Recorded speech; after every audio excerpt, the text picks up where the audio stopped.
Vamos a hablar de la diferencia que hay entre el valor y el precio en el arte, ¿no? Decía Antonio Machado que todo necio tiende a confundir valor y precio, pues de eso vamos a hablar hoy, no desde la necedad, sino desde el expertismo que nos van a aportar nuestros invitados. Y como siempre, antes de comenzar la cuestión palpitante, saludar a Lara Siscar. Un placer tenerte, Lara, y compartir contigo esta sesión. Muchísimas gracias, estoy muy contenta. Hoy es día de fiesta para mí porque empezamos temporada de nuevo, así que una vez más tengo la oportunidad de repetir estas jornadas tan estimulantes con ustedes, con todos ustedes, con los expertos siempre tan excelentes de la Fundación Marc y aprendiendo de Antonio San José. Pues un placer, como decíamos, muchísimas gracias. Vamos a aprender todos en realidad, porque seguro que en la sala hay expertos muy cualificados, pero la inmensa mayoría pues somos bastante legos en la materia y queremos aprender esa diferencia entre el valor y el precio en el arte. Empiezo diciéndoles, Juan Várez, al final, por razones ajenas a su voluntad, no puede estar hoy con nosotros, bien que lo sienten y también nosotros, pero vamos a subrayar la disposición y la colaboración de Manuel Fontán, que es el director de exposiciones de la Fundación Juan March, que nos acompaña esta tarde. Manuel, bienvenido. Bienvenido a esta tu casa, nunca mejor dicho. Así que un placer tenerte aquí. Gracias. Manuel Fontán es autor de numerosas publicaciones sobre estética y teoría de las artes y filosofía de la cultura y arte. Ha sido director del Instituto Cervantes en Bremen, en Lisboa y en Nápoles, y actualmente, como les decimos, dirige las exposiciones de la Fundación Juan March en Madrid, en Cuenca y en Palma de Mallorca. Y también está con nosotros Alejandro Vergara. Alejandro, muy buenas tardes, bienvenido. Buenas tardes, gracias. Alejandro es doctor en Historia del Arte por el Institute of Fine Arts de New York University. Actualmente ocupa el cargo de jefe de conservación de pintura flamenca y escuelas del norte en el Museo del Prado y es miembro de la Junta de Calificación, Valoración y Exportación de Bienes del Patrimonio Histórico. Muchas gracias. Vamos a comenzar con la pregunta más obvia, ¿no? Distinguimos, Alejandro, entre valor y precio. ¿Y cómo podemos definir cada una de las cosas asociadas a una obra de arte? Bueno, el valor puede ser de varios tipos. Algo puede tener un valor personal para mí por un recuerdo afectivo, por ejemplo. Algo puede tener un valor histórico porque nos dice algo de otra época que consideramos relevante, o puede tener un valor histórico-artístico porque nos dice algo que es relevante o destacable no solo dentro de una secuencia histórica, sino dentro de una secuencia histórico-artística de lo que se haya pintado, esculpido, construido, etcétera, en una época. Valores hay de muchos tipos. Al valor económico le llamamos precio. Ese solo es un tipo de valor, ¿no? Que entiendo es de lo fundamental que vamos a hablar ahora, en esta hora que vamos a pasar aquí. Bueno, el valor se decide por muchas cuestiones. Yo diría, depende de lo que hablemos. Primero, arte más antiguo, al que me dedico yo más bien, o arte más contemporáneo. El valor lo decide una especie de consenso, de contrato, podríamos decir, entre quienes tienen interés en el arte, que son quienes invierten en él, quienes lo coleccionan desde un punto de vista no como inversión, sino por otras cuestiones, quienes lo disfrutan también, quienes dedican su vida a estudiarlo también. Un tema que para mí es muy central, del que me gustaría hablar cuando surja la ocasión, es el tema de quién decide el precio del arte, ¿no? Y la respuesta es que lo deciden varias patas, digamos. Es como si fuesen los coleccionistas, los galeristas, los especialistas. Todo esto está sujeto a vaivenes y a presiones y a intereses, evidentemente, ¿no? Nos imaginamos, desde luego. Y es muy interesante hablar de esas cuestiones, lo haremos, espero. Pero Manuel, si ahora ponen aquí una obra de arte, imagínate que somos los cuatro expertos, Lara y yo ya no lo somos, pero bueno, imaginémoslo, podríamos llegar a una decisión final muy diferente, Alejandro, Manuel, Lara y yo, y diciendo esto vale tanto. No, yo no lo valoraría tanto, o sea, por tanto, todo depende al final de una opinión experta que asume una responsabilidad.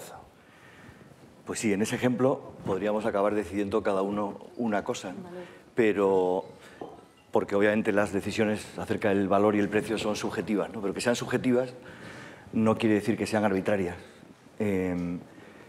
Al principio, digamos, de lo que ha acabado siendo nuestra conciencia estética, o sea, el modo en el que tenemos los seres humanos del siglo XX, o desde hace un par de siglos, de decidir o de conceptuar qué tiene valor, qué es bello, qué no lo es, hay una, digamos, dialéctica que algunos filósofos, ensayistas, tratadoras, resuelven que el bueno de Kant llamaba la dialéctica entre los lógicos y los cocineros, ¿no? O sea, ninguno de nosotros podría inventarse una fórmula matemática para decir que nos tiene que gustar lo que nos tiene que gustar.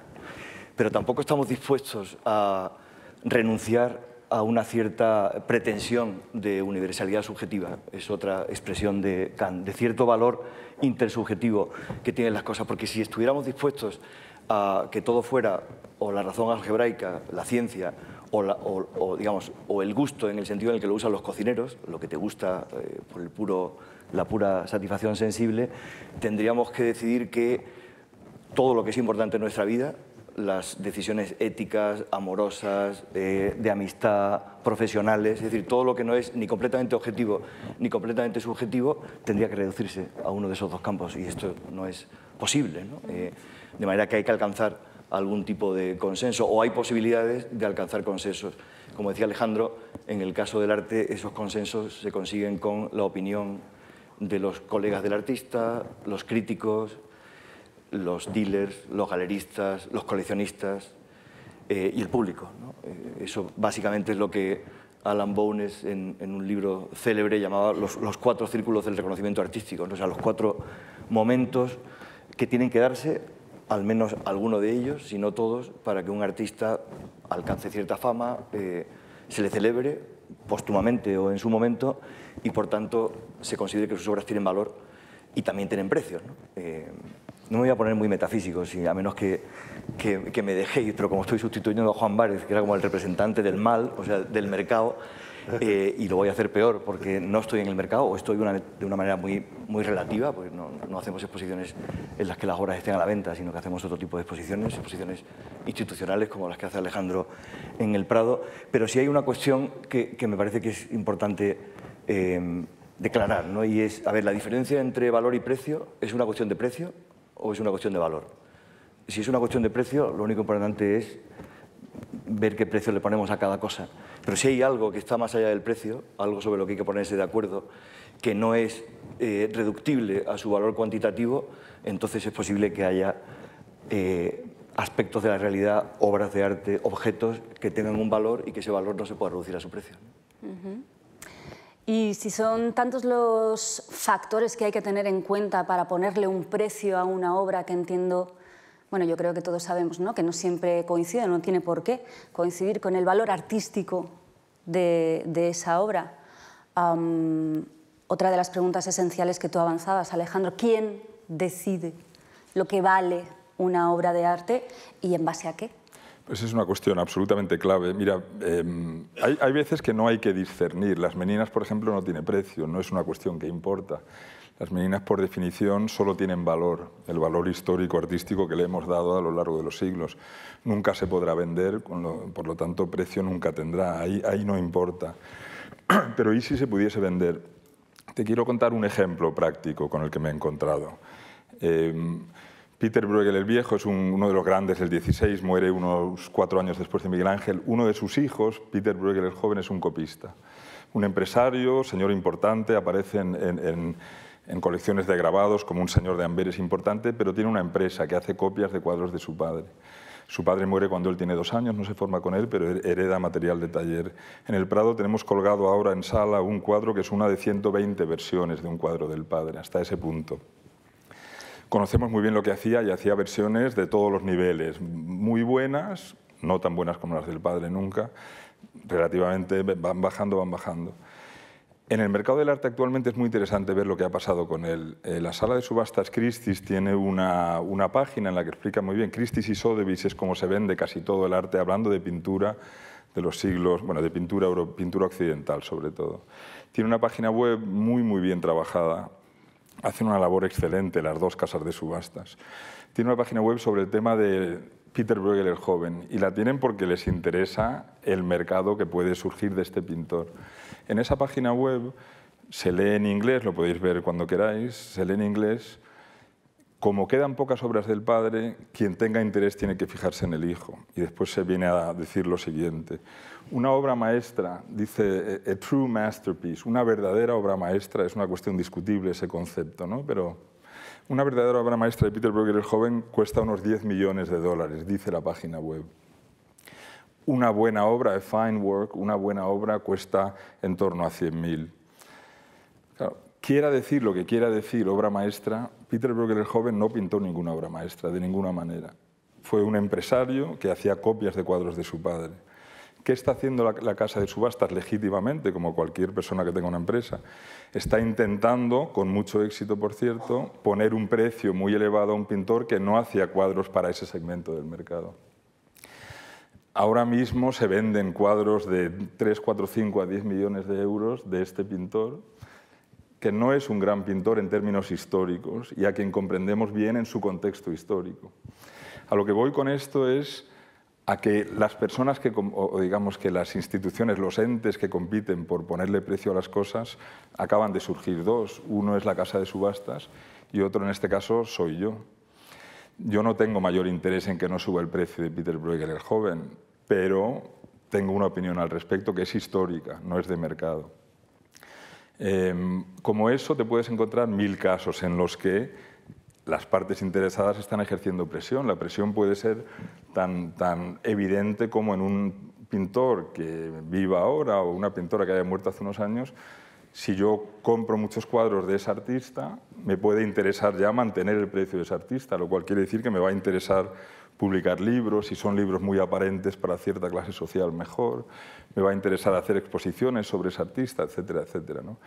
Entonces, hay muchos agentes que intervienen en esta cuestión y que intervienen muy activamente dependiendo de cosas tan sencillas, a veces como la energía que uno tenga. Os hablo de un ejemplo más. En el caso de Rubens, que es realmente a quien yo me dedico. En el mercado de arte internacional, a mí me consultan, digamos, en Rubens, Joven Van Dyck y Patinir. Cada uno hay como estos nichos. Y me llaman de Londres o de Nueva York, que es donde son las grandes subastas, y me preguntan, ¿no? Y si les dices lo que no les interesa escuchar, no tienen por qué dar tu opinión, evidentemente. Eso es absolutamente legítimo, ¿no? En el mundo de Rubens es un pintor, 1500 cuadros siguen existiendo, muchos cuadros en museos, muchos cuadros en el mercado. Los grandes cuadros de todos los pintores antiguos ya se han vendido, no existen en el mercado, pero hay cuadros de otro nivel secundario, ¿no? Somos unos, no sé, 10, 12, 15 expertos, bastantes. Entonces las opiniones se cotejan, no estamos de acuerdo siempre, casi siempre sí. Si hay un cuadro indiscutible es evidente, si hay un cuadro malísimo es evidente. Hay cuadros que, bueno, yo no estoy de acuerdo, pero es legítimo no estar de acuerdo en algunos casos, ¿no? La figura senior en el mundo de Rubens murió hace poco. Y ha surgido un historiador del arte alemán que llevaba tiempo siendo una de las personas jóvenes que más publica, que ahora es a quien más se está escuchando en el tema de atribuciones en el mundo de Rubens. Es muy bueno, tengo mucha relación con él, no voy a decir quién es, no viene a cuento, pero es realmente una persona que legítimamente merece el respeto de una profesión, ¿no? Que es la de los especialistas en Rubens. Sin embargo, su principal cualidad, diría yo, que es que tiene una energía brutal. Y es algo así de sencillo. O sea, él publica mucho más que todos los demás, participa en muchos más congresos que todos los demás. Es imposible competir con él si uno quisiera competir con él. A mí competir con él no me da nada más que un poco de vanidad, ¿no? Quiero yo en el mundo de Rubens ser alguien porque llevo toda la vida estudiándole, pero en última instancia yo por opiniones, por estas cosas, nosotros no cobramos dinero, ¿no? O no debemos hacerlo, no lo hacemos, podemos hablar de eso también, ¿no? Pero para que veas que al margen de los distintos agentes, en un solo sector, estoy hablando del experto, las razones que hacen que un experto, una experta tenga voz en el mercado del arte pueden ser tan variopintas como una persona que tenga mucha energía, ¿no? Porque normalmente se cobra por expertizar. Quiero decir que eso sería uno de los elementos. No se debe cobrar por expertizar y es una historia interesante que contar también, pero no se debe cobrar por expertizar. ¿Y por qué digo que no se debe? En última instancia, no se hace, digamos, en el baremo más puritano del mercado del arte, nosotros no cobramos por expertizar. La gente que trabaja en museos o en universidades tenemos un salario. ¿Quién es el experto o la experta? El mundo de los expertos, esto puede sonar un poco fuerte aquí, pero está lleno de farsantes. Es así, ¿no? Eso es una evidencia para quien está en ese mundo. ¿Cómo puedes discernir quién sabe y quién no de Clara Peiters o de la última época de Jan Bruegel el Viejo o de la juventud de cualquier pintor o pintora que pasa por muchas fases diferentes? ¿Cómo sabes tú, si quieres comprar un cuadro de esa pintora, a quién preguntarle? No tienes ni idea realmente, ¿no? La única manera de saberlo es intentar adentrarte en un ámbito que no conoces y acabas fiándote de quien tenga más personalidad, quizá, quien actúe y vista de cierta forma. No sabes de quién fiarte. Lo único que distingue a quien está ya en un museo o una universidad es que yo no te voy a cobrar por mi opinión y por lo tanto no tengo nada que ganar. Y otra persona te va a cobrar y por lo tanto puedes pensar que tiene algo que ganar. Yo creo que no siempre es así y que expertos muy buenos sí cobran. Pero también te digo que yo recibo muy a menudo notas de gente, de historiadores y historiadoras ya muertas y que todos han cobrado y que son una anécdota. Y me callo después de esto, de momento. Me llegó una vez, al poco de llegar al Prado, me llegó una carta sobre un cuadro de Rubens, de un experto muy conocido, alemán ya muerto, a quien yo había conocido un poco. Un experto, realmente un historiador muy importante, muy bueno. Yo leí la carta que hablaba de un cuadro imposible y le llamé por teléfono y le dije esta atribución y me dijo, pues yo creo que es un Rubens de una época que hasta ahora no conocíamos. Entonces me di cuenta de lo ingenua de mi llamada, ¿no? Evidentemente. Este señor pues, necesitaba dinero al final de su vida y estaba cobrando por dar opiniones, lo cual no tiene nada de malo, pero las estaba dando no legítimas, ¿no? Bueno, ahí os dejo todo esto. Hablábamos, sí, Manuel, de quién decide qué vale o qué precio tiene, mejor dicho, una obra de arte. Bueno, Alejandro ha escrito un libro hace un año, 2, que se llama Sobre la calidad artística, escrito con tu experiencia, digamos, de la pintura del 15 al 18, y yo tengo la mala suerte para el público de que mi expertise es a partir del 18, ¿no? Donde los criterios de calidad artística que influyen en el valor y en el precio saltan por los aires. No en el 18 y yo diría que tampoco en el 19, pero desde luego sí en el 20, a partir sobre todo de 1910, 1913, ¿no? Lo cual no significa que los precios sean arbitrarios y que el valor no exista, ¿no? Por volver, digamos, a esto que a veces nos da tanto apuro, de hablar de dinero, ¿no? Y hablar de expertizajes. No se debería cobrar, a veces sí que se cobra, ¿no? En el arte, digamos, en la expertización y la tasación de artistas del siglo XX, pues ha habido historias que se han llevado por delante la reputación de comisarios, expertos, autores de catálogo razonado, por no saber distinguir una cosa tan básica, que no es que afecte a los historiadores del arte y a los expertos, sino a cualquier persona honesta, que es el conflicto de intereses, ¿no? Si tú eres el autor del catálogo razonado y al mismo tiempo eres un dealer y no distingues claramente entre esas dos actividades, es muy fácil que se te ocurra hacer algo como lo que hacía el bueno de Pepe Hierro cuando se ganaba la vida escribiendo biografías de artistas, ¿no? Que como necesitaba comer, pues inventó alguno que otro, ¿no? Porque le pagaban por biografía, ¿no? En una enciclopedia, ¿no? Puedes hacerlo, ¿no? Y bien, en fin, esto es todo el mundo, digamos, de los falsarios, de los fakes, de los, bueno, pues de la mala práctica, por así decirlo, ¿no? Pero efectivamente, antes hablábamos, ¿no? Hablábamos mientras preparábamos esta sesión que había que ir a lo práctico, que no podíamos irnos simplemente pues, a las teorías sociológicas o incluso filosóficas o a la fenomenología que se ha hecho para decidir qué tiene valor y qué tiene precio y que había que hablar de dinero, ¿no? Y en ese sentido me parece que una de las maneras de no aclararse con respecto al precio y al valor de las obras de arte es partir de que ocurre algo así como que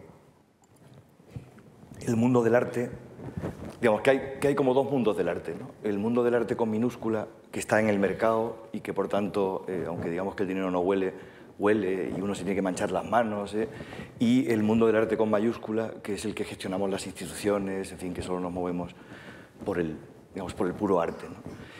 Es verdad que no todo arte está en el mercado o que el valor del arte no se puede reducir al mercado y por tanto al precio, ¿no? Pero hay una cosa que se llama la economía del arte y la economía del arte, la lógica del arte funciona en buena parte con los mismos criterios de pura lógica humana que funciona el mercado, es decir, por la ley de la oferta y la demanda. Entonces, si hay mucha demanda y poca oferta, el precio sube. Si hay mucha oferta y poca demanda, pues la situación de precios es inflacionaria, ¿no? Y ocurre muchas veces lo mismo con el valor, con eso que no es exactamente lo mismo que el precio. Lo digo porque, a ver, me parece que ocurre lo siguiente, ¿no? Que es por lo que este tipo de convocatorias, este tipo de cuestiones palpitantes son palpitantes, me parece, ¿no? Y es que Claro, si tenemos que hablar de cuál es la diferencia entre el valor y el precio, muy fácilmente decimos, vale, pues el precio es aquello que tiene que ver con los medios. Y el valor es aquello que tiene que ver con los fines, con lo que tiene un valor por sí mismo, ¿no? Pero claro, ocurre que desde el siglo XVIII los europeos, los occidentales, hemos convertido en fin la obra de arte. Y por tanto, hablar del dinero y de lo que cuestan las obras de arte es de mal gusto. Porque las obras de arte tienen valor por sí mismas.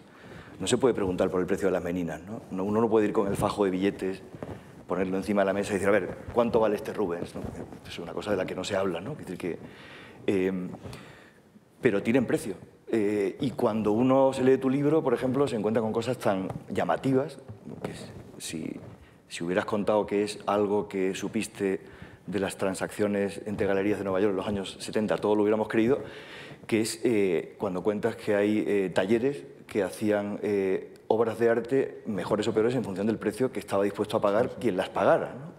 Es decir, que no ha habido una especie como de gran época, de gran estilo purista en las que, bueno, lo importante era el valor que tenían las obras de arte, que por cierto no eran obras de arte en el sentido en el que hoy las consideramos obras de arte, eran objetos de representación política o religiosa en fin, o de otro tipo, ¿no?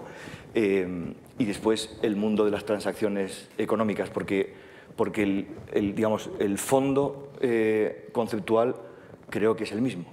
Y por eso, no le voy a quitar la razón al gran don Antonio Machado, pero es de necios confundir valor y precio.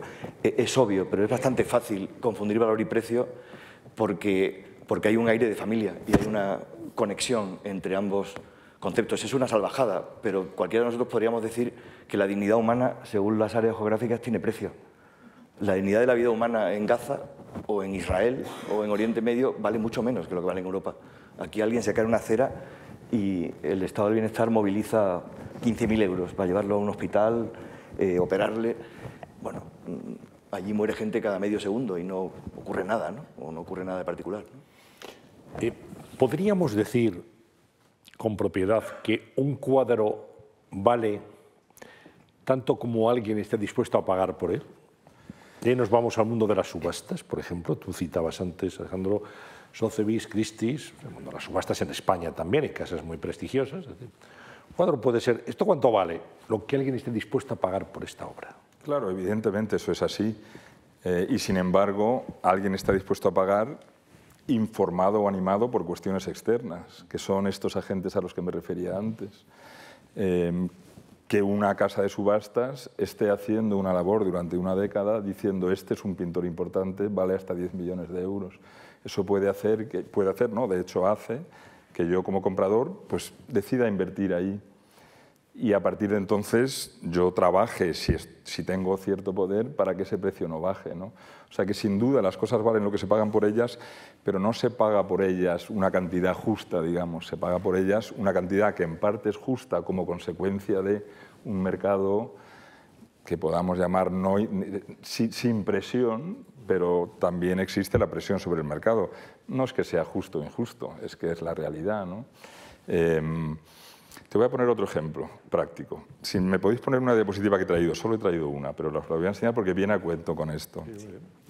El cuadro que veis aquí, a vuestra izquierda, es un retrato de Clara Rubens, hija de Rubens.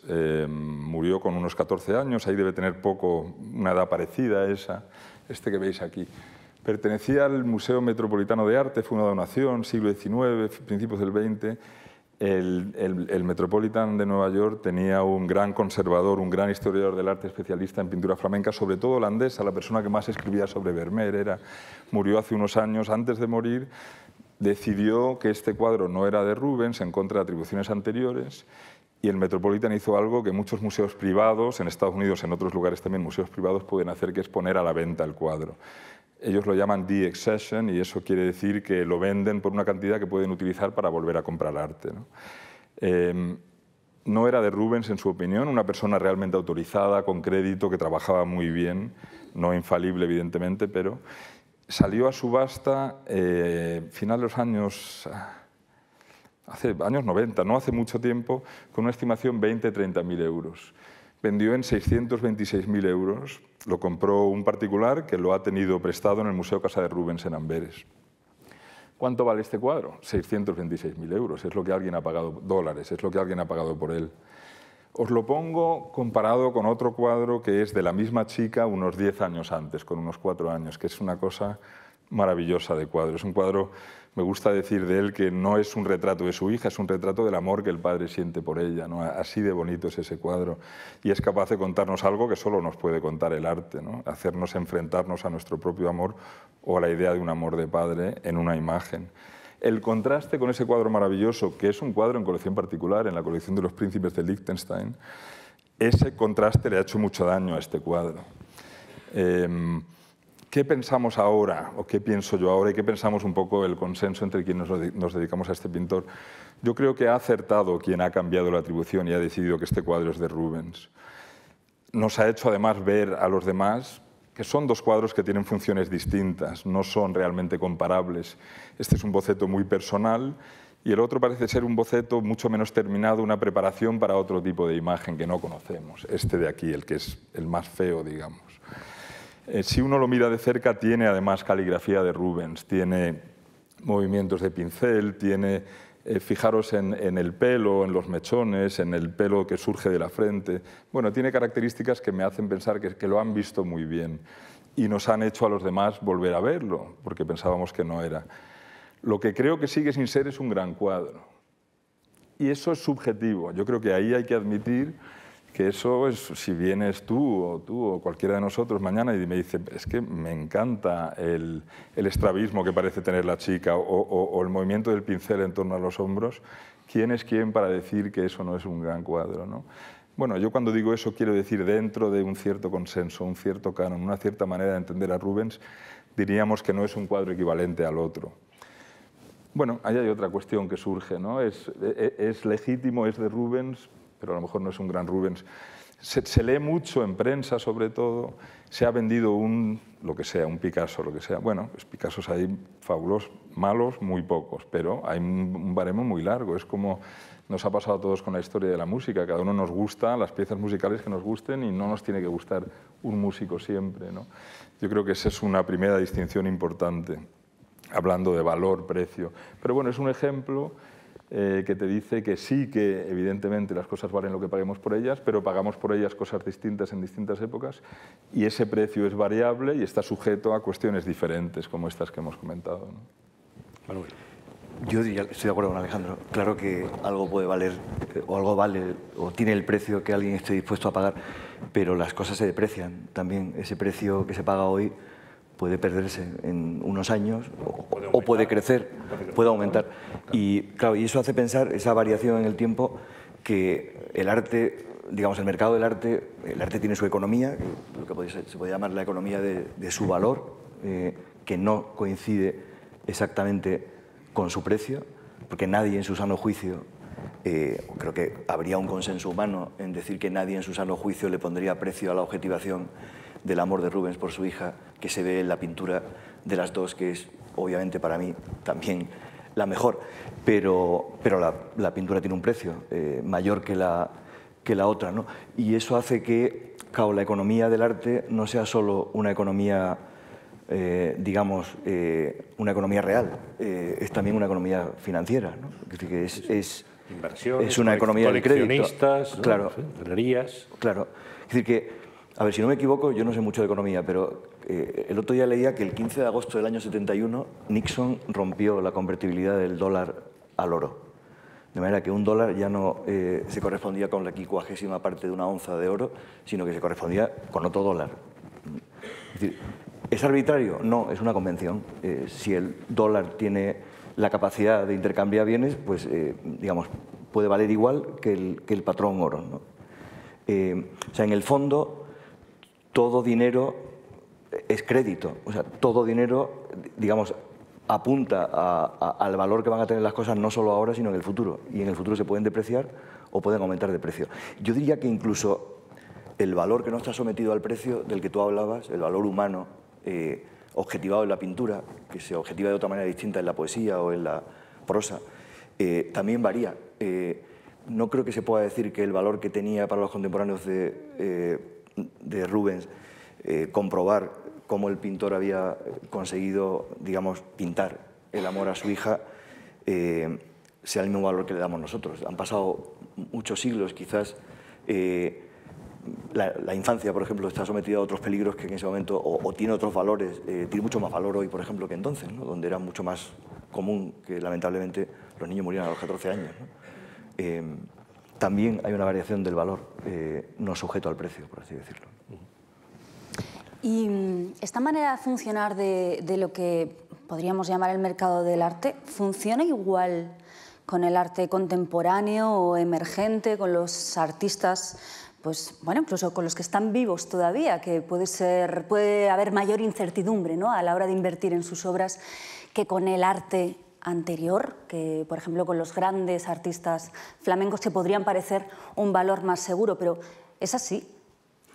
Bueno, hay ingredientes diferentes. Lo primero es que depende de qué arte moderno estemos hablando, pero en general el arte que se hace ahora, todo es susceptible de ser vendido. El que se ha hecho hace 100 años, pues todavía hay mucho en el mercado. El que se ha hecho hace 400 años, lo mejor se hizo para los reyes, los papas, etc.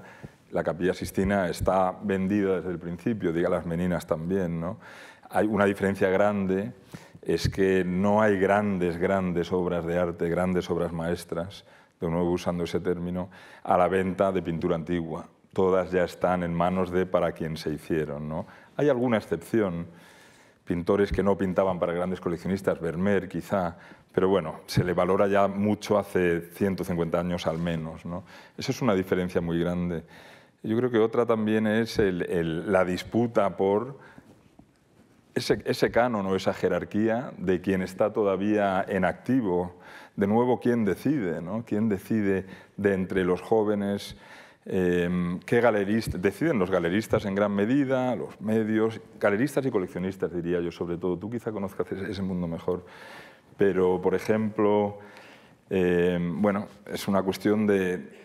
En Nueva York, si alguien quiere que un artista joven prospere, la primera exposición tiene que tener un valor de varios cientos de miles de dólares.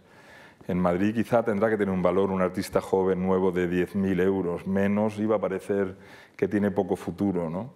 Esa es una cuestión, es guiar la carrera de un artista con intención de que esa carrera pues, culmine en un éxito, ¿no? Que puede decidir que un artista se desvanezca o lanzarle al cielo, ¿no? Sí. A ver, me parece mucho más difícil hacer juicios sobre el valor y el precio, sus diferencias o sus similitudes en el arte que llamamos moderno, digamos, desde ahora, ¿no? los años 20 del siglo pasado a hoy, porque claro, edad moderna también es del 15 al 18, ¿no? en vuestra terminología de historiadores del arte, ¿no? Porque está ocurriendo ahora y hay mucha menos distancia, pero sobre todo porque, bueno, esto tiene que ver con lo que se ha llamado el impacto de las vanguardias. Claro, tú puedes hablar de la calidad artística y, por tanto, tener un referente para decidir qué tiene valor y, por tanto, qué precio tiene cuando puedes manejar criterios de calidad artística, cuando tienes un canon, en definitiva, cuando tienes un término de comparación, ¿no?, respecto al cual una obra es mejor o peor, ¿no? Todavía puedes decidir si en relación al Hermes de Praxiteles o al Doríforo es mejor Cánova o Godin, ¿no? Pero claro, cuando llega un momento en el que el canon es la ruptura radical con el canon, cuando el criterio de calidad es la ruptura con los criterios anteriores de calidad, digamos que cada generación de artistas no solo quiere crear obras de arte, quiere crear al mismo tiempo el gusto con el que desean que se les juzgue, que no puede ser el gusto anterior. Y eso hace terriblemente difícil distinguir el valor de un contemporáneo y acertar, digamos, en su precio. Seguramente, en el caso de muchos artistas, eso no ocurrirá cuando haya alguien como nosotros dentro de 3 siglos, no sé cómo lo harán, pero digamos, pues teniendo una conversación sobre esto, sobre los artistas, sobre los que han pasado 3, 4 siglos, ¿no? Pero claro, estás trabajando sobre la hora, ¿no? Estás trabajando sobre un material mucho más heteróclito, sensible, y en el que hay mucho menos términos de comparación. Yo a veces pienso que uno de los aspectos en los que esto se ve, evidentemente, en la fama, en la reputación y por tanto en el valor y el precio que ganan los artistas tienen que ver los galeristas, tiene que ver los críticos, tiene que ver también el reconocimiento por parte de sus artistas, tiene que ver finalmente el público. Y hay artistas muy reconocidos por el público que no tienen absolutamente ningún respeto por parte de los críticos, ¿no? Es decir, que no se dan los 4 aspectos del reconocimiento. Pues no creo que se pueda... Por ejemplo, Fernando Botero, recientemente fallecido, es un artista adorado por el público, pero con muy poco reconocimiento crítico, ¿no? Te coges una historia del arte en torno a 1900, hecho por los gurús de October, y Botero seguramente no aparece, ¿no?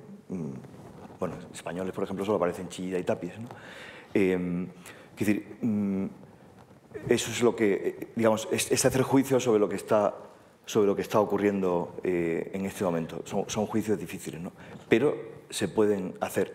Pero ocurre que cuando había esos criterios, los críticos o los autores los tratadistas o los autores de manuales, digamos que eran los que ejercían el control de calidad en nombre del público. Oiga, no me venda esta escultura que es peor que el Doríforo, ¿no? Mientras que hay un momento que coincide con la entrada de las vanguardias en la que los críticos ya no defienden el gusto del público ante los artistas, defienden a los artistas de la incomprensión del público, ¿no? Pero ocurre que no podemos dar un plumazo y decir que con eso se produce una ruptura en la historia del arte, porque cuando uno se pone a ver cuáles son los bestsellers, pues hay muchísimos artistas posteriores a 1920, a 1930, a 1940, ¿no? Picasso, Warhol, Rothko. Intervienen cuestiones también de nacionalidad, evidentemente, de potencia económica. Nunca va a ser tan caro un artista inglés, un artista español como un artista inglés. Eso ahora actual, el mercado inglés es un mercado que hace que los cuadros de sus pintores valgan muchísimo más dinero que los de aquí, por ejemplo, y no te digo nada de lugares mucho más alejados de nosotros, ¿no? Yo recuerdo también, por un caso concreto, yo recuerdo estar haciendo el doctorado en Nueva York, el director del MoMA era el profesor que nos daba en una mesita 12 estudiantes nada más. Llegó a clase un día, nos daba una asignatura que era Picasso, era William Rubin en aquel entonces, año 85. Llegó el primer día de clase, era una cosa muy de autoritas, estas cuestiones del arte entonces, ¿no? Llegó a clase el primer día y dijo: salir, compraros un bagel y un té y vamos a pasar aquí las horas que hagan falta y os voy a hablar del mundo del arte, ¿no? Hacer el doctorado, en cierto modo, era ser admitido en un club, ¿no? Lo que me llamó la atención que nos dijo fue que había tenido una conversación ese día con el director del Museo de Arte Moderno de París y habían decidido, a ver, esto era pedagogía, yo creo que estaba exagerando, pero habían decidido que Juan Gris, en sus últimos años, muere en el año 29, 27, no recuerdo, algo así, que Juan Gris no era un gran artista en sus últimos años y que MoMA y París iban a vender Juan Gris, el último Juan Gris, y había que comprar Fernand Léger. Yo diría que estoy de acuerdo con él, pero lo diría como un profano, porque no es algo a lo que he dedicado mi vida. Diría también que eso tiene algo de afirmar jerarquía, de una manera de estar en el mundo, digamos, muy antigua. No de que no exista ahora, sino de que viene de antiguo. Creo también que tiene algo de real, en el sentido de que si tú te rompes la rodilla, quieres que te mire tu rodilla quien has dedicado la vida a estudiar rodillas, no cualquier persona. Este hombre ha dedicado la vida a estudiar a Picasso, Léger, Juan Gris, etc.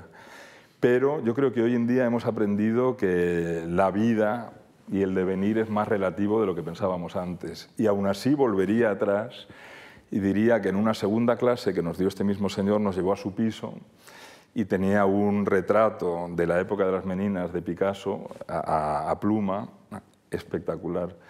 Y la sensación de estar ante esa obra de arte era: esto es un gran Picasso realmente, y la diferencia es clara con uno que no lo es. Pero vuelvo atrás, es clara porque yo he aprendido de gente como él a creer en esa manera de engarzar un relato que acaba siendo una jerarquía. Entonces, bueno, al final es la vida, ¿no? Es difícil de cuantificar, de definir, y a la vez está en nuestra naturaleza el jerarquizar, y es evidente que Picasso hacía cosas mejores y peores. Y yo diría que es verdad que Juan Gris al final de su vida es un pintor mucho menos interesante que en el año 7, 8, 9, 10, 11 del siglo XX. Pero lo diría y después diría: no me hagáis caso cuando hablo de Juan Gris también, ¿no? Pero tienes... Sí, a mí no me escandaliza, ¿no? Quiero decir que los museos son máquinas de excluir e incluir y obviamente influyen en el mercado, influyen en el valor de los artistas, influyen en los precios, ¿no? Esto has dicho antes. Probablemente hoy en día esto es algo que depende de las galerías. Ya, pero las galerías se mueren porque los artistas con los que comercian tengan el respaldo institucional. Y si eres el director del MoMA, pues puedes estirarte los tirantes con tu bagel y tu té y decir, hemos decidido, mi colega francés y yo, que Léger es mejor que el último Juan Gris. Y no pasa nada, porque bueno, a lo mejor el colega francés tiene más problemas porque es el director de un museo público, pero desde luego el del MoMA no, porque es un museo privado. Ahora, ¿qué ocurre cuando tienes que atender al valor de mercado, al precio y a la representatividad, porque resulta que eres un museo nacional? Y entonces no puedes decir tan alegremente, quizás vamos a desprendernos de los Juan Grises, o vamos a comprar Hilma af Klint y realmente no tenemos por qué tener tantos Kandinsky, ¿no? Vamos a venderlos, ¿no? Entonces ocurre algo que creo que está muy presente también en el mercado del arte, en la economía del arte, y que tiene mucho que ver con la diferencia entre precio y valor, que es esa especie de dialéctica que hay entre lo institucional y lo privado, ¿no? O lo mercantil y lo representativo, ¿no? El Museo Nacional, que se supone que representa un gusto, una época, el coleccionismo de un país que nos representa a todos, que se paga con dinero público y que tiene que ver con que los expertos que trabajáis en instituciones públicas obviamente no cobréis, y pues una operación privada en la que, digamos, el conflicto de intereses es mucho menos flagrante o sencillamente no lo hay, o puede no haberlo, ¿no?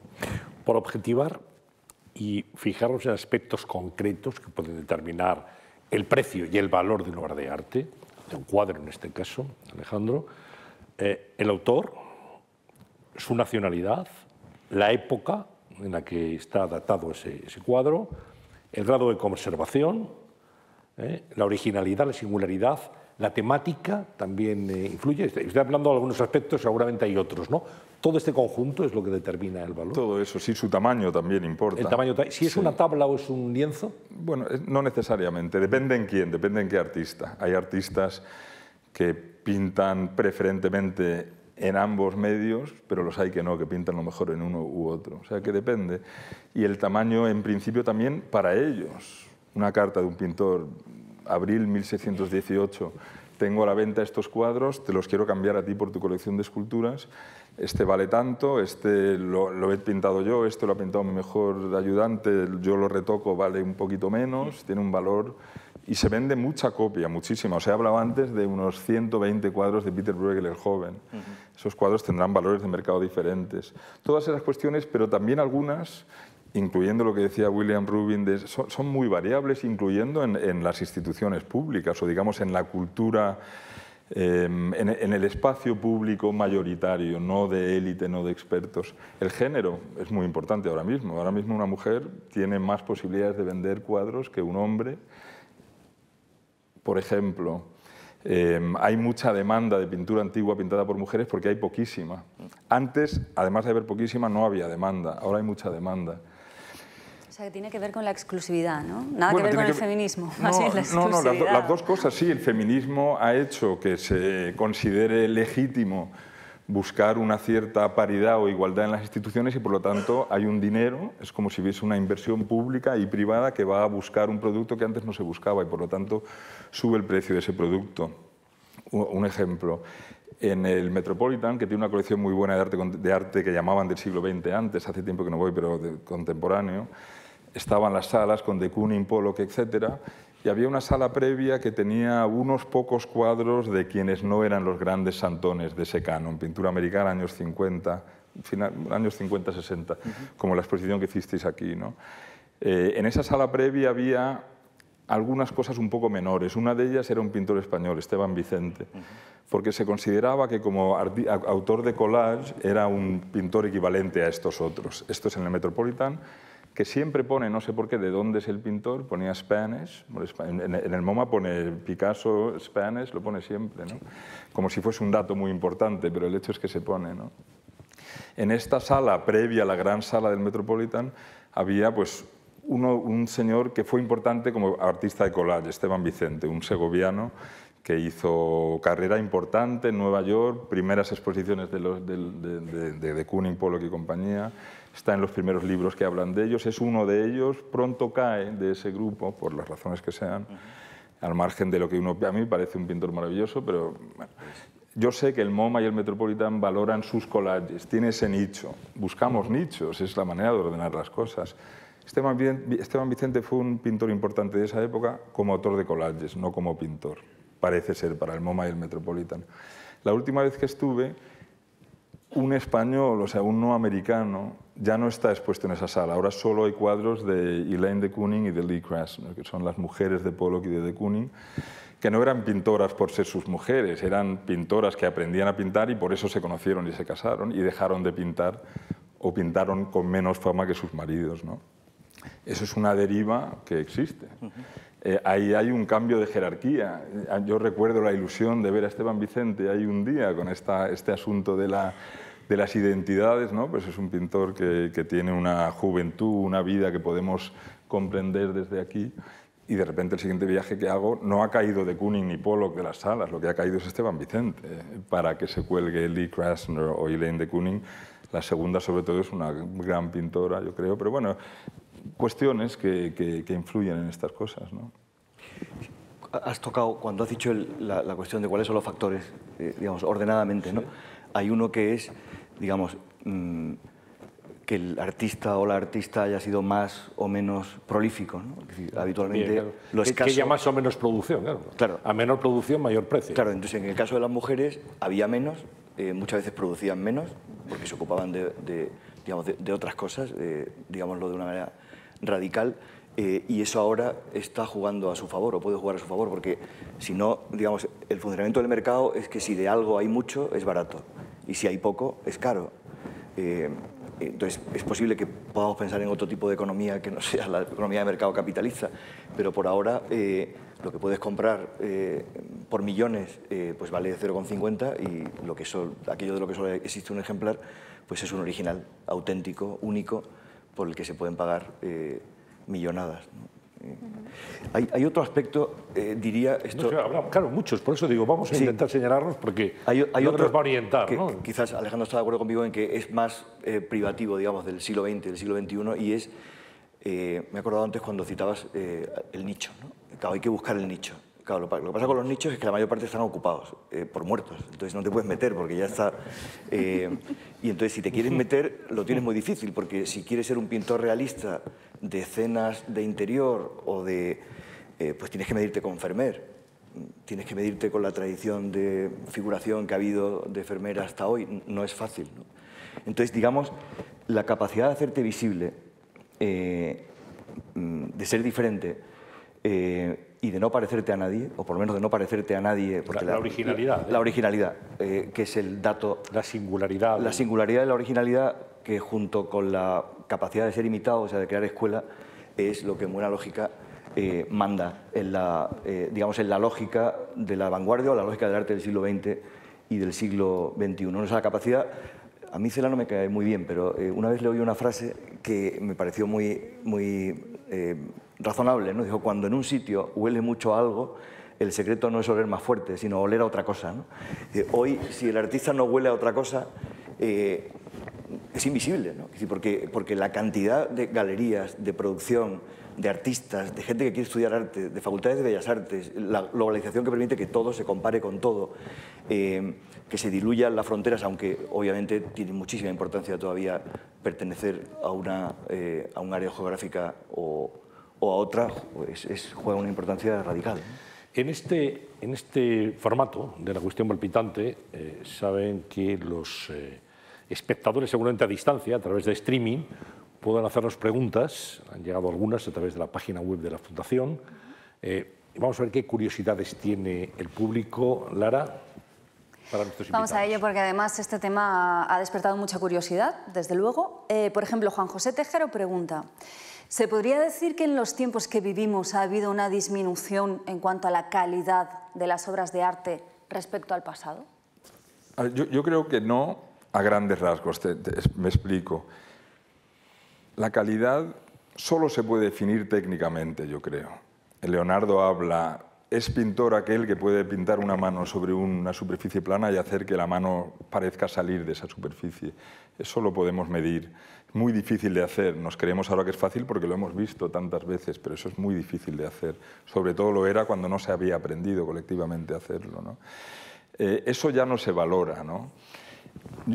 Mi manera de responder a esa pregunta en el libro que escribí sobre todo es: la calidad es una de las cuestiones que importan en el arte que podemos medir, pero solo es una. Otra puede ser la capacidad que tenga un artista de expresar patos, ¿no? De expresar algún sentimiento profundo y trágico, por ejemplo. Podemos llamar eso calidad quien mejor lo exprese, pero es muy difícil de definir, no podremos hacerlo nunca objetivamente, ¿no?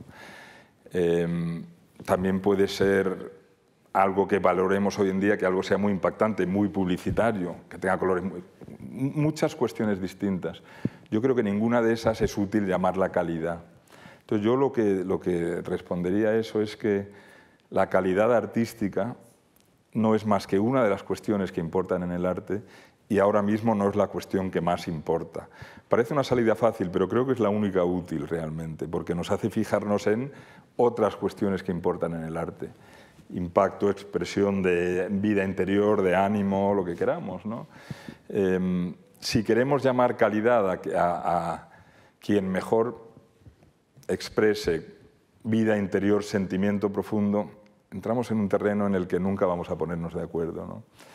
Entonces yo diría que el arte actual tiene calidad, o tanta como antes, tiene otras cosas que son las que ahora nos importan, a las que yo no llamaría calidad. Esa es mi respuesta. Estoy de acuerdo con Alejandro, si hay que responder a este señor. Digamos que el concepto de calidad es un concepto cambiante, no es un concepto metafísico. ¿No? Aristóteles, al que tú citas mucho en tu libro, decía que hay dos tipos de cosas, ¿no? Las que no dependen de nosotros y no pueden ser de otra manera, y de eso se ocupa la ciencia, que explica cómo las cosas funcionan, y las que dependen de nosotros y pueden ser de otra manera, y eso es el arte, incluido el concepto de calidad. Y efectivamente, el concepto de calidad aplicado al arte moderno, o que se aplica en el campo del arte moderno y contemporáneo, ha variado con respecto al que se manejaba en la pintura de los siglos XV a XVIII. Además, por una razón que yo creo que merece la pena citarla, ¿no? Y es que nosotros estamos en inferioridad de condiciones, por así decirlo, ¿no? O sea, los maestros clásicos, los grandes maestros que hacían las obras maestras de arte, no sabían que eran los grandes maestros. Nosotros sí lo sabemos y tenemos que medirnos con ellos. Ellos tenían que medirse con los griegos, ¿no? Digamos, ¿no? Y seguramente el modo en el que ellos se medían con los griegos no es el mismo que el modo en el que nosotros tenemos que medirnos con ellos, o por lo menos no hay un solo modo. Esto no quiere decir que haya muerto la pintura, ni la escultura, ni la figuración. Quiere decir que hay otros criterios de calidad que tienen que ver con la destreza a la hora de hacer parecer lo que es de una manera distinta a cómo lo es, ¿no? Que es la verosimilitud, que era uno de los criterios de la calidad, ¿no? ¿Puede que haya hoy algún artista que pinte una serie de Verónicas como Zurbarán?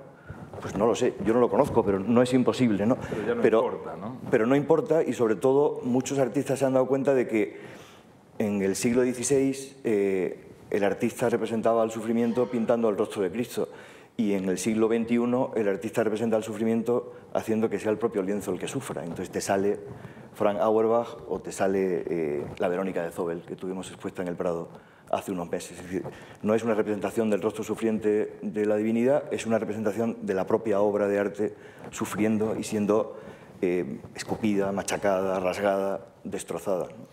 Y eso se puede hacer con calidad y sin calidad. Un ejemplo que a lo mejor es interesante sobre esto: dos comisiones. A Velázquez le encargan, y a otro pintor, que esto le viene de la Casa Real, el encargo de ayudar a que la calidad, dice la frase, el encargo de los retratos reales sea mejor de la que es. ¿Qué quieren decir con calidad? No nos lo explican. Supongo que es que ese señor que está ahí pintado se parezca al rey, supongo, ¿no?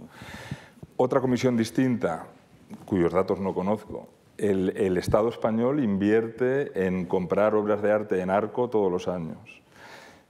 Yo entiendo que por ley tendrá que haber algo escrito. Hay una comisión de expertos que va cambiando, cambian algunos nombres, conozco algunos, otros no, tú lo conocerás mejor que yo, Manuel, y estoy seguro que habrá un documento público al que yo pueda acceder si lo buscase, que me dijese, bueno, 6 personas van a Arco a pasear por la feria con el ánimo de ejercer esa potestad de comprar con dinero público cuadros para las colecciones públicas españolas con la intención de que esa feria prospere, ¿no? De que ayudar un poco económicamente a esa feria. No creo que les digan comprar obras de calidad. En 1940 seguramente sí se lo hubiesen dicho y no hubiese falta decir más. Era claro el criterio, la jerarquía, el canon. Ahora no sé lo que les dirán, sería interesante verlo, y tiene que ser un documento público, entiendo yo, que estará en el Ministerio, ¿no? No sé creo que el Ministerio no compra como tal, compra los museos, pero es posible que, por ejemplo, les digan tenéis que comprar cosas que sean interesantes o tenéis que comprar cosas que funcionen, que es otra de las palabras que se usan, ¿no? Y que devuelve, por cierto, el arte radicalmente contemporáneo digamos, a los orígenes del arte de la decoración, porque una cosa que funciona es una cosa que funciona con respecto a su alrededor, ¿no? Ya no es la obra de arte que tiene que comerse todo lo que tenga alrededor, ¿no? Es difícil, sí. Rosadilo, así firma con su dirección de correo electrónico, hace una reflexión sobre las vanguardias, dice que le gustaría saber más, pero apunta sobre todo a estos artistas vanguardistas, los que abren por primera vez ciertas puertas, cómo pueden hacerse un hueco en el mercado del arte, ¿no? Lo que él pregunta expresamente, pero que por ahí va, es por qué, por ejemplo, Van Gogh, cuya capacidad de innovar ha sido tardíamente reconocida, no fue valorado en su tiempo. Todos me miráis. Esperando la respuesta. Efectivamente. Bueno, porque, digamos, hay fama retardada, ¿no? Vamos a ver, es verdad que Van Gogh, está el mito, que es básicamente real, de que solo vende la Viña Roja en vida, ¿no? Pero no es verdad que Van Gogh solo tuviera un reconocimiento póstumo, ¿no? Quiero decir que digamos, el reconocimiento y el éxito de Van Gogh es algo que está muy bien estudiado. Además, está muy bien estudiado en parte por dos sociólogos del arte españoles, que son Núria Peist y Vicens, Dios mío, me voy a olvidar de su nombre, y participó aquí en un coloquio parecido a este, es catedrático de la Universidad de Barcelona, y han estudiado, digamos, qué elementos funcionaron a la hora de que Van Gogh pasara a ser quien es. Un artista con un reconocimiento, si me apuras, mayor que el de Gauguin, que tuvo mucho más éxito en vida, ¿no?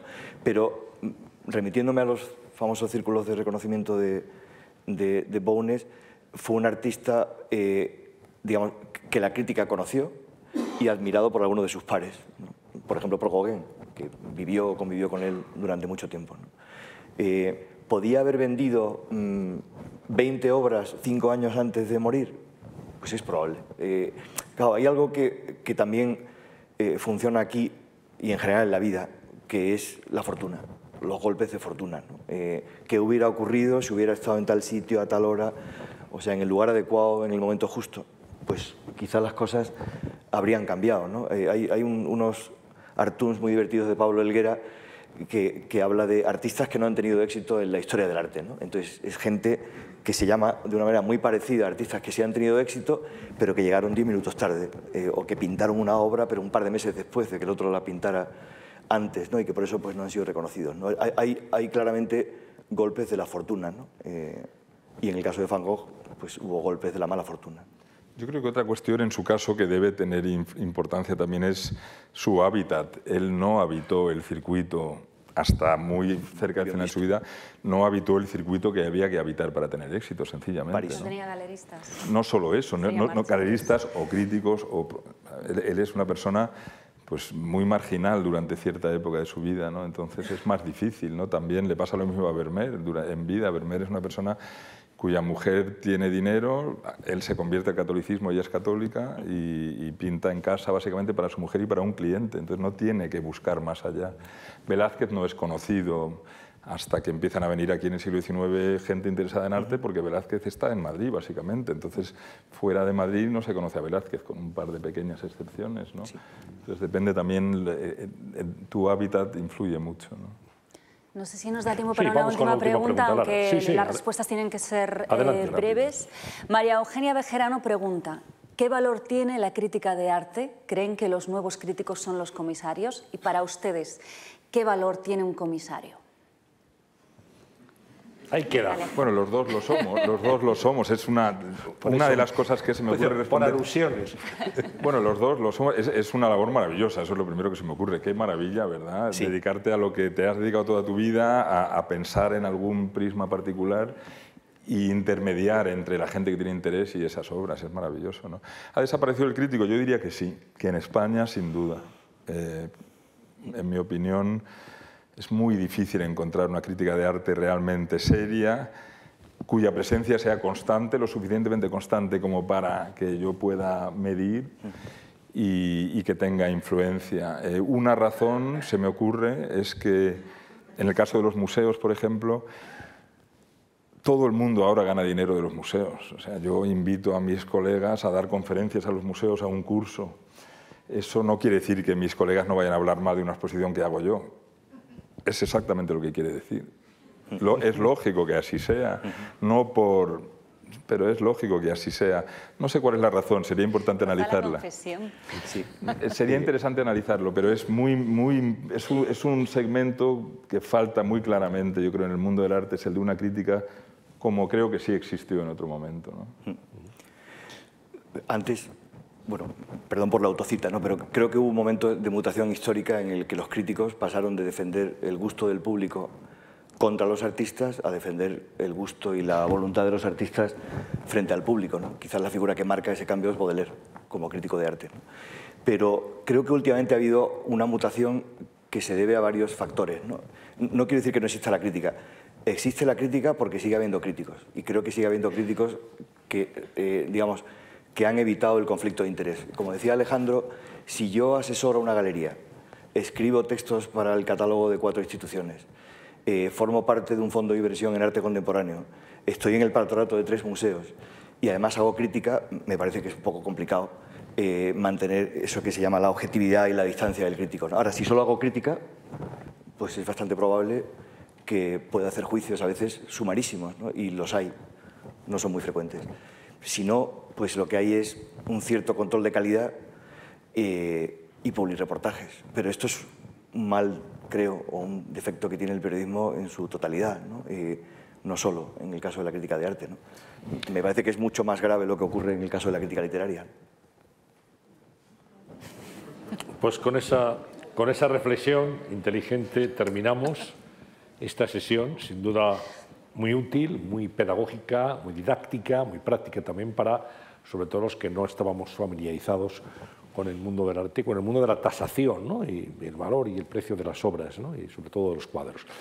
Muchas gracias a Alejandro Vergara por su intervención. Nos ha gustado mucho lo que ha dicho, igual que lo que ha expuesto aquí también Manuel Fontán. Muchísimas gracias, Manuel. Un placer. Y nada, Siscar, ya sabemos algo más, ¿no? Ya sabemos algo más, sí. Yo la verdad es que era muy neófita en esta cuestión y no sé si ustedes también, espero que sí. He aprendido muchísimo.